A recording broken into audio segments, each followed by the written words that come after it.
Alors dans cette vidéo, nous allons voir les emballages d'Oipak, donc sachets, ou on peut les appeler donc sachets d'Oipak, papier craft ou pochette.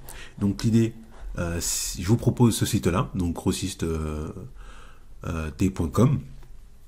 Il y a plein d'autres sites, il y en a beaucoup. Donc voilà, moi je sais que eux, ils proposent donc des emballages à un tarif qui est assez intéressant et de bonne qualité. Après, il y a plein de sites, il y a Amazon aussi. Voilà, donc vous pourrez aller faire un tour. Donc on va sur grossiste-t.com, on va dans la section emballage. Ensuite, on va dans la section sachet. Donc là, je retourne, on va aller dans sachet. Donc là, on va aller donc dans les sachets craft. Voilà. Et donc on a 50 grammes, on a 100 grammes, on a 250 grammes, sachant que même si ils annoncent 100 grammes, c'est que en fait on peut mettre 150 grammes dedans assez facilement, 170 grammes.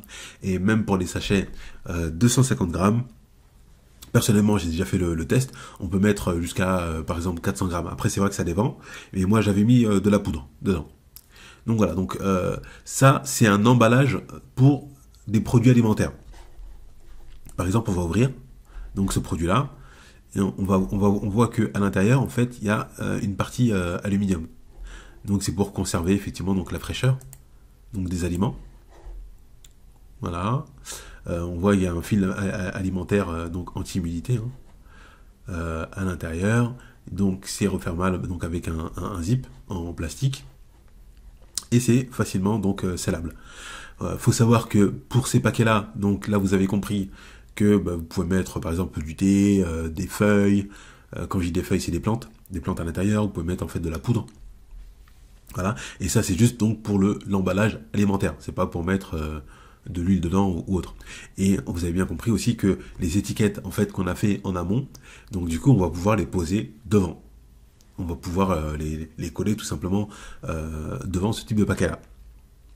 Et après, ça suffit pas, parce qu'une fois qu'on a mis les étiquettes, qu'on a le sachet d'Oipak en craft, voilà, il faut aussi une selleuse, parce que en haut, effectivement, donc là, on a cette partie-là, c'est un zip, on peut le zipper, mais il faut que le papier en haut, il soit scellé.